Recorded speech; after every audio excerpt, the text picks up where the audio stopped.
Hi guys, in this video, I'm going to introduce a new advanced data structure that is splay trees. So what all we are going to cover in this video?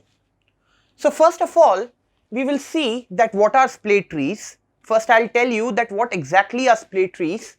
Then we will see the different operations that we can perform in splay trees, different kind of rotations, okay? And then finally we will find out the amortized time complexity in splay trees. Then we will compare AVL and red-black trees with this new data structure that is splay trees. Then finally, I'll talk about some great applications. This splay trees has some great real-life applications, and I'll talk about that and some advantages of splay trees. So first of all, what are splay trees? So basically, splay trees are known as self-adjusting binary search trees. Okay? You must have heard about binary search trees, but what is this self-adjusting?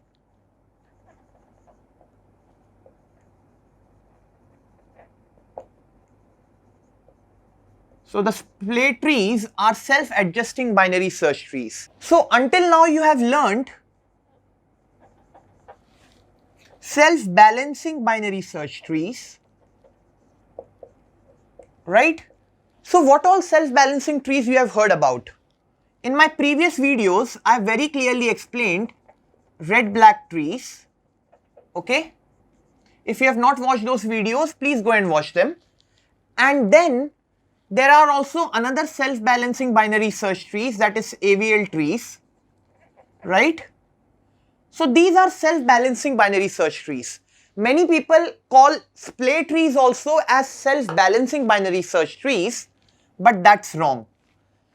Splay trees are actually self-adjusting binary search trees. Later on, I'll clearly explain what is the meaning of this self-adjusting through the help of the different operations that we perform on splay trees. But you can be very clear with the fact that splay trees are also binary search trees, but rather than being self-balancing or rather than being balanced binary search trees, they are just self-adjusting binary search trees. That means we knew that red-black trees are roughly balanced, AVL trees are strictly balanced, but there is no such case of balancing when it comes to splay trees, right? So now we know that splay trees are basically self-adjusting binary search trees, okay? That means they follow all the properties of binary search trees. So let us look at an example of splay trees. So this is actually a splay tree. But if you clearly identify, this is also a binary search tree because all splay trees are actually binary search trees, right? I assume that you already know what are binary search trees. So in brief, binary search trees are actually those trees where for each and every node, its left subtree has all the nodes that are actually less than this node, and its right subtree has all those nodes which are greater than that node. And this property applies to all the node in case of a binary search tree, right? So basically this is a splay tree, that means it is also a binary search tree. So how do we search an element in a binary search tree? Suppose we want to search an element that is 14. So we start from the root, we see, okay, we know 14 is less than 28, so we come on the left side. 14 is greater than 12, so we come on the right side. Okay, we found 14. This is how we search in a binary search tree, right? In the same way, we also search for an element in a splay tree. But in addition to that, to complete that search operation, we also perform another operation, that is splaying. Okay, that means this in total is search in splay tree. Okay. So search in a splay tree is basically a search in a binary search tree. Like if suppose, because this is also a splay tree, let us search for 14 in the splay tree. So okay, 14 is less than 28, on the left side we go. Then 14 is greater than 12, so we go on the right side. Fine, we found 14. So now we did the first step of searching in a splay tree. Now we have to do splaying. Now the question arises, what is splaying? Okay, so basically splaying is actually that property of splay trees which ensures that every time you access an element, either for searching or for insertion or for deletion, that element should actually move towards the root of the splay tree after this operation is performed. That implies that in this case, I am actually looking for the element 14. I am searching for 14. So after I have done this search operation, this 14 should actually be the root of the tree. So in order to perform this splaying, that is actually included in each and every operation of a splay tree. So basically this splaying is something that we don't just, that we not only perform in search, but we also perform it in case of insert and delete. So basically, even in case of insert and delete operations, after we insert an element, so suppose if I want to insert an element 3, right? If I want to insert 3 in this splay tree, how do I insert it? How do I insert in a binary search tree? Okay, 3 is actually less than 28, so I come on the left side. 3 is less than 12, I come on the left side. 3 is less than 8, I come on the left side. And 3 is greater than 2, so I finally insert my 3 over here. Okay, that is how I do it in a binary search tree. In the same way you do it in a splay tree as well. But what you do in case of a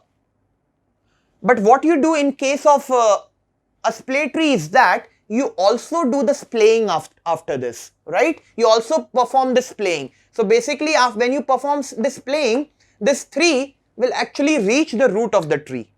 Okay, so this is what we do. So now we have seen that splaying is basically that operation that comes after each and every operation, like the insert, delete and search operation in a splay tree, in which we shift the accessed element to the root of the tree, right? We shift it. So that is basically splaying. So we have learned what is splaying. Now the next question that arises is, how do we do splaying? So for that, just tell me one thing, that suppose if I want to search for 12 in this splay tree, how will I search for 12? Okay, 12 is less than 28, so I should come on the left side. Okay, I found 12. So now I need to do splaying, right? So for splaying, I need to shift this 12 to the root of the tree, right? So what I do, in order to shift this to the root of the tree is 28. So I basically move this up and I need to do a right shift, correct? I need to do a right shift in order to shift this 12 to the root of the tree, right? I'll shift it upwards and I'll do a right shift of the splay tree. So finally what I'll get? So when I search for 12, I found 12 and I did the splaying operation in which the 12 had to move upwards. So I had to do a right shift for that. And this is the tree, this is the splay tree that I got after that, right? So in this case, 12's right child was 14. So in this case, according to BST property, because splay tree is also a binary search tree, on the right of 12 we will have 14 and 14 will be on the left of this 28, right? Because already on the right of 12, 28 is there, correct? So we can't put 14 there. So this is also following the binary search tree property, the splay tree, right? So we found 12 in such a way. So how many rotations we had to do in order to perform the splaying operation? Just one right rotation, just one rotation, correct? So suppose if rather than 12, I had asked you to search for 42. So what you would have done? You would have searched like you used to do in a binary search tree. 42 is greater than 28. Okay, I found 42. So you find 42 over here and then you perform the splaying operation. That is how the search gets completed in a splay tree. So when you perform the splaying operation, this 42 should actually come as the root, right? 42 should be the new root. So for that we need to perform a left shift, correct? We need to perform a left shift. So when you search for 42 and you perform the splaying operation, this is the splay tree that you get. You can solve it yourself by just following the binary search tree property. I have attached this left child of 42, that is 36, on the right side of 28, right? So this is the binary search tree that you get. So what is common between the search of 12 and the search of 42? Or what is common between 12 and 42? if you look closely, you can say that both 12 and 42 have not got a grandparent, or they are actually the child of the root. So you just had to do one rotation to shift them to the root, right? Both in the case of 12 and in the case of 42. So that one rotation that you do in order to shift these elements at the root, which you call as splaying, that one rotation is actually known as zig. So what we did over here, we performed a zig rotation or a zig operation in order to shift this 12 after we had found it over here at the root. And again, what we did over here, when we were searching for another element that has no grandparent, and so obviously just by one rotation it will reach the root, because there is just difference of one level over here between the root and that element. So we did a zig over here, right? So these were two different examples, so that you don't get confused that every time when the element is on the left side, then only you have to perform zig. Zig is something that is, zig is the operation that you perform when the element that you have searched is basically the child of the root. Either it can be the left child or the right child, right? Only that is the case when you perform a zig. In no other case you perform zig, right? So basically when we searched for 12, we found that 12 is actually the child of the root, and same in the case of 42. When we found 42, we saw that 42 is actually the child of the root. So we have to perform zig, okay? So this was zig operation. So let us consider the element that is to be searched as u, okay? So what is the condition that we will perform a zig operation? We can perform many different operations like we will learn right now. But when we will perform a zig operation? We will perform a zig operation if u has no grandparent. Am I right? We performed zig operation in case of 12, in case of 42, both of them had no grandparent. Or in other way you can write this as, we perform a zig operation when u is the child of the root, right? Suppose we search for 28, okay? So how we'll search for 28 in a splay tree? We look over here at the root. Is 28 greater than 28? Oh, 28 is equal to 28. So we have to stop over here. So we found 28. Now we have to shift 28 at the root, but it is already at the root. So what do we do if the element that we are looking for doesn't even have a parent? So what is that case? That means the element is the root itself. So what do we do if u is root? Just exit. Okay, we have to do nothing because there is no need of splaying over here. The element that we are searching for, we found it in the root itself, right? Okay. So now this was the condition where u has no grandparent, right? Now let us write an else over here. That means u has a grandparent, okay? So now there can be two cases over here. So now suppose we are searching for 8. So if suppose we are searching for 8, so we come over here on the left, then we come on the left, we finally found 8. So now we have to splay this 8, right? We have to bring it at the root of the tree. So we will see that if can we perform zig operation, but we can perform zig operation only if the element that we are searching for has no grandparent. But it seems that 8 over here has a grandparent which is 28. That means we cannot perform zig operation. So at the end result of splaying, what do we want? We want to bring this 8 over here, right, at the root. So for that, what we need to do? We need to perform right rotations. How many right rotations? First we will do a single right rotation and we will bring 12 as the root. Then we will do another right rotation and bring 8 as the root, right? So how many right rotations we need to perform? We need to perform 2 right rotations, correct? One right rotation here, one right rotation here, correct? First we will perform the top right rotation. Okay, so these are the kind of rotations that you must have also have seen in the AVL trees. So it's very simple, okay? So now after performing the 2 right rotations, this is the tree that we get. So after performing 2 right rotations, this 8 will come on the root, and this is the splay tree that we get, right? So 8 over here is at the root. Okay. So now suppose if we want to search for 2 in the splay tree. So finally this new splay tree is like this. We want to search for 2. Now which operation we need to perform? Because the element to be searched, that is 2, has no grandparent, so we can perform zig in this case. So what will happen? This 2 will come at the root because of a right rotation. So as you can see over here, as I told earlier, that a splay tree is not a balanced tree. So because of these playing operations, it can happen that the splay tree becomes a skewed tree as well, right? Or it can become an unbalanced tree. So that is what we are seeing over here. So when do you perform? So suppose right now you had searched for 8. What will happen if you search for 70? So suppose when you search for 70, you go to the right of 28, you go to the right of 42, you find 70, and now you have to do splaying. But you can't do the zig operation because this 70 has a grandparent. So what do? You have to anyway bring it to the root of the splay tree.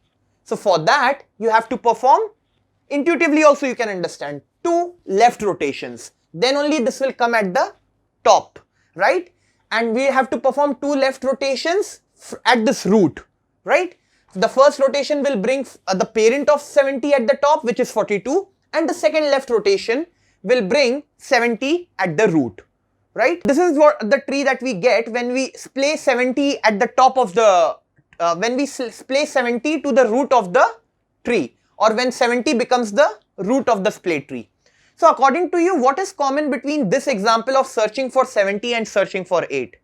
My observation tells me that 70 was an element in which the direction from the grandparent to parent was equal to the direction from parent to the child.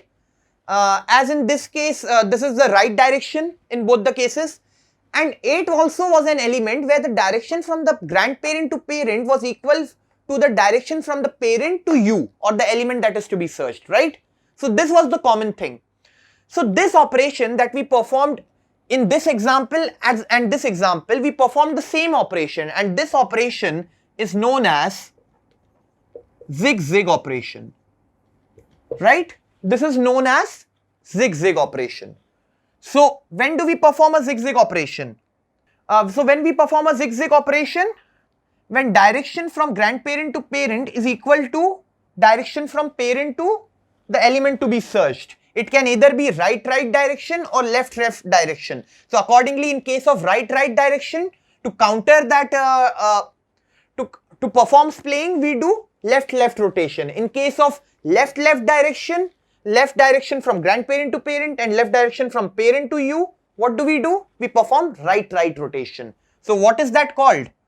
That right rotation or the left rotation, whichever is applicable, is called as a Zig Zig rotation, right? So now we have learned that if U has no grandparent, we do zig, and if it has a grandparent, and if the direction from GU to PU is equal to direction from PU to U, we do Zig Zig. So there can also be an else condition in this, where the direction from the grandparent to parent is not equal to the direction from parent to child, right? So in that case, we perform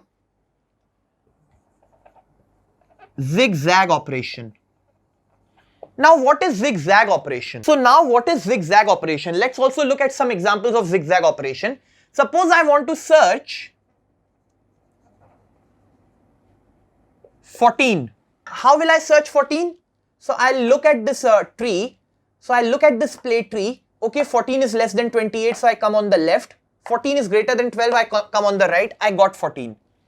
Okay, so now I have to do splaying. So this is my U now, right? This is my PU and this is my GU.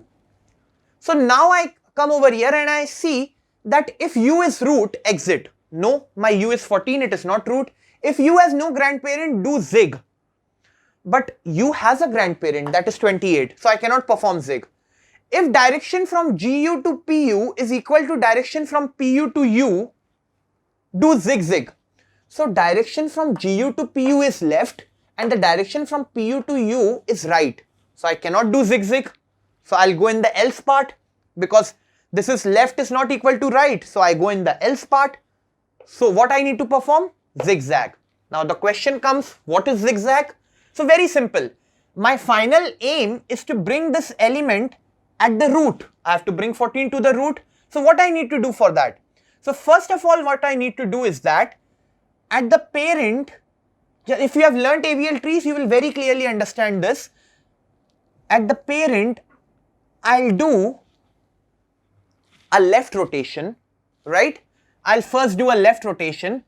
Then when I do that left rotation, so when I do this left rotation, what will happen is that this 14 over here will come at the place of the parent, this U will come at the place of the parent, and the parent will come down towards the left, right? So the parent which was over here, it came down towards the left and 14 took the place of the parent. Now I want to actually splay 14 at the root. I want to bring it to the root. So for that, it is also intuitively you can understand we need to do a right rotation. So after performing a right rotation and finally bringing 14 to the root, this is what I get. So in this zigzag rotation, what we did? We first did this left rotation, right? And then we first did a left rotation and then we did this right rotation, okay? Then finally our search is complete. We also searched for 14 and did the splaying operation. That means to bring it at the root. Suppose rather than 14, suppose I was searching for this element 3. So if I was searching for this element 3, which rotation will I perform? Zig rotation, Zig Zig or Zig Zag? So this 3 actually has a grandparent, so obviously I cannot perform Zig rotation. This 3, now I look at the directions. So this is my U in this case, this is my GU and this is my PU. So direction from GU to PU is left and direction from PU to U is right. That means I cannot perform Zig Zig rotation, right? So which rotation I'll perform? I'll perform a Zig Zag rotation. So when I perform a Zig Zag rotation, basically these are two rotations. So first of all, I'll perform this left rotation to bring this U in place of PU and then I'll perform a right rotation. But by doing that, will this U reach at the root? No, it will just reach at the place of its grandparent, right? So if I do that, what will happen? So when I perform that rotation, my U will actually reach until here. So I performed a zigzag rotation, right? I performed a zigzag rotation. Okay? When I performed a zigzag rotation, my U came over here, but it is still not at the root.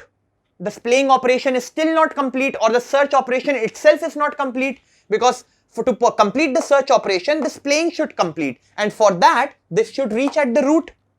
Now to make it reach at the root, what we need to do? Now, yes, you guessed it right, we don't need to perform a zigzag again. We need to perform a Zig Zig rotation. Why? Because the direction from the grandparent to the parent is left. The direction from the parent to the child, that is 3, is left, and 3 is what we need to splay or bring at the top of the 3 is because the direction from the grandparent to parent is left and the direction from the parent to 3 itself is left. So what do we do when the direction from the grandparent to parent is equal to the direction from parent to U? We perform Zig Zig rotation. So first we perform a zigzag rotation, then we do a Zig Zig rotation, and then finally when we do these, when we perform the Zig Zig rotation, after 2, which kind of rotations will be performed? Right rotations, right? Intuitively you can think, because 3 is over here, to bring it at the top, when we perform rotations over here, we have to perform 2 right rotations, correct? Okay.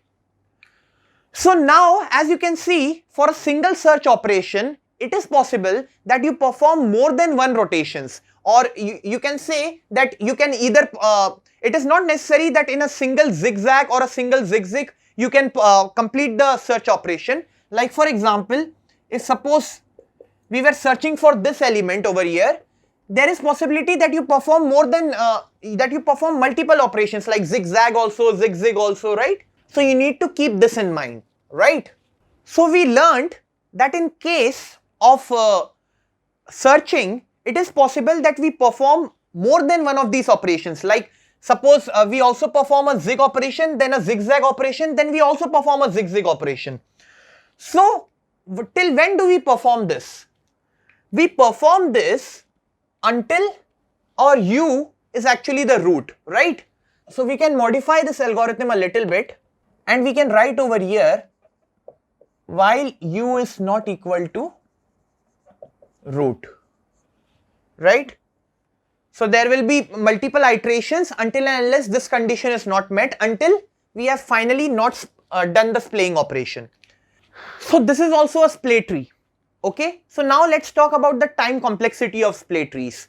So now earlier I said that splay trees are self-adjusting binary search trees. So basically they are performing those operations in which the recently accessed element is actually being splayed at the root of the tree. So that is the reason why we are calling them the self-adjusting splay trees, right? So now we look at this example. Now if I ask you the time complexity to search for an element in a splay tree, like for this example or any splay tree, you might say that the time complexity is order of n to do a single search operation, because as I said that splay tree is not a balanced binary search tree, so it will take order of n time. But now I want you to recall my earlier videos where I explained amortized time complexity, right? So in that I explained that if there is a single operation that is taking a lot of time, for example, these are, so we have n elements in the splay tree. So basically, suppose in the first operation we search for 100, okay? And suppose this is a case where we search for the same element very frequently. So until the nth operation, we are searching for 100 itself, right? In this splay tree. So when we do the first operation where we search for 100, you are right, it will take order of n time, because basically 100 will come over here, because 100 is over here, so we have to traverse the whole splay tree, right? So this will take n units of time. But what we will do in the first search operation, we will, when we complete it, we will actually also splay this 100, and this 100 will actually reach after two Zig Zig operations at this root, right? So suppose in the successive operations until the nth operation, we are doing search 100 all the time, right? So we are doing search 100 only all the time. So this operation will take how much time? Now remember that my 100 is actually at the root. It is not over here because we have splayed it in the first operation itself. So it will take 1 unit of time in order to access the element at the root. This will also take 1 unit of time, right? So basically if we calculate the amortized time complexity of this splay tree using aggregate method by taking this example, this exceptional example, it will come out as, so amortized time complexity per operation is equal to, in aggregate method I have explained it very clearly. If you have not watched that video, please watch my video of aggregate method. So this will come out as the total cost of all operations. So the total cost of all operations is n plus these are actually 1 into how many operations? N minus 1 operations, right? So you rather than n minus 1, you can also call it as n. So this will basically come out as 2n divided by n. So this will be approximately 2 units of time, right? So that amortized time complexity per operation is coming out as order of 1, right? But the problem is we don't really encounter such exceptional cases or rare cases each and every time that the amortized time complexity of a single operation comes out to be order of 1. It is not really necessary that every time we are searching for 100, right? So it is possible that we search for 100 frequently, but not so frequently that we search for it every time, right? So that is why the amortized time complexity for a single operation is not even order of n, and it is not also order of 1. It is actually order of log n, right? So it is between what you assumed and between what I explained, which is actually an exceptional case. It comes out to be order of log n, right? And the amortized time complexity for m operations is actually order of m log n, right? Because it is not necessary that we always encounter such exceptional cases where we are inserting the same element again and again until 100 operations. And this is also not necessary that if you are searching for 100, the next time you will search for 92 or the element that is at the lowest level, right? So that is why the order of time complexity comes out at order of log n. I share a link in the description where it is proved that why the time complexity of splay trees, of searching in splay trees, is order of log n. If I prove it over here, this video will be very long. So now we have actually also learned the different operations, the different splay operations like Zig, Zig Zig and Zig Zag. We saw what are splay trees. Then we also saw the time complexity of splay trees. So when we compare the three binary search trees, that is AVL trees, red black trees and splay trees, we know that AVL trees are actually strictly balanced binary search trees. That means the balance factor is 1 in that case. Whereas the red black trees are roughly balanced, but they are balanced. But our splay trees are actually not balanced binary search trees. They are self-adjusting binary search trees rather than the self-balanced binary search trees as in the other two cases. And the asymptotic time complexity to search for an element in an AVL tree, it is log n. And in case of a red-black tree, again it is order of log n. But in case of a splay tree, in case of a skewed splay tree, it is possible, but it is very rarely possible that we get the time complexity of order of n. I'm talking about asymptotic time complexity over here, not amortized time complexity, where we consider a series of operations rather than a single operation, right? So until now we have learned what is splaying. We have also learned how do we do splaying by the use of different operations like Zig, Zig Zig and Zig Zag. So now it's time to talk about why do we need splaying, right? I told in my first video of this playlist itself that my focus will also be on the why. So we need splaying. So there are many applications around us which we sometimes fail to notice, where if we access a particular thing, there is a higher probability that we will be accessing the same thing in the near future. Okay, let me give you a real life example. Suppose you have got a cupboard where you have kept all your clothes, and one day you wear a shirt from that cupboard, okay, and then you wear it just for half an hour and then you don't need that shirt, so you take it out. Now what do you do with that shirt? You of course can't put it in the washing machine. You have just worn it for half an hour and again you don't put it back in the cupboard. So what you do with that shirt is you basically hang it on a hook on the door, or you keep it at a place where it is very easily accessible to you. Why do you do it? Because you want to wear it again in the near future, in the very near future, like suppose today, tomorrow, or in the upcoming days, right? That shirt has a higher probability of you wearing it in the near future as compared to the rest of the clothes that you have in the cupboard. That is why you keep it somewhere very close to you, right?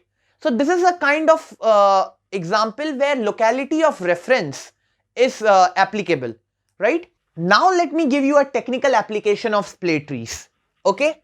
So suppose there is a router. You must have heard about what is a router. Basically it is a networking device, okay? And we have got one user, which is U1, and here we have got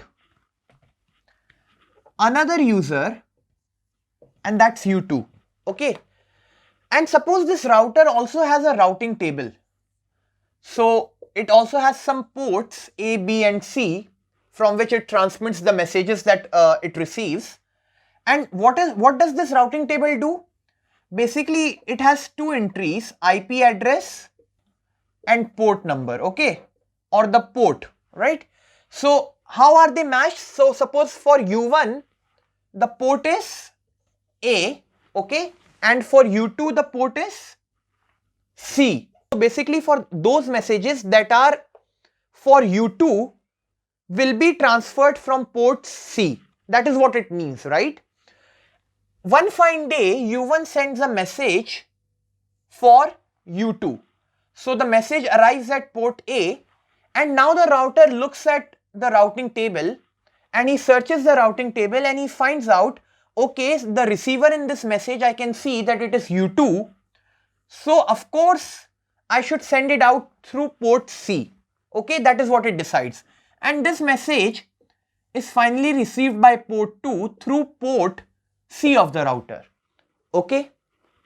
But you know that in a social network or when we are chatting, we just don't send one message and we finish off the communication. In fact, a communication involves a lot of continuous messages from both the parties, a two-way communication. So knowing that property of social communication, what we can do is that we can expect, so these two people who are communicating U1 and U2, there is a higher probability of them communicating again, right? After a few minutes or after a few seconds, right? So many messages will flow in both the directions between U1 and U2 rather than the messages flowing in this direction, in this network's direction. So what we can do is that when it searches for the first time this record that maps U2 to C, let us bring this record in a smaller routing table, or you can also call it a cache in this case, right? So it will be very easy. First of all, the router will look in the cache. So if the record is available in the cache, it will send out through port C, right? If it is not available, only then it will look over here. So this cache, rather than containing one entry, it can contain like 3 to 4 entries or multiple entries. So it can also contain this one, U1 maps to A. The reason is because this is a two-way communication. So once when the message is being received by U2, there is a higher probability that U1 will also receive message after this because U2 will reply U1, right? So this is also one of the applications of splay trees, right? And caches are also implemented using splay trees. So that's all from this video. In the next video, we will learn insertion in splay trees. Till then, goodbye.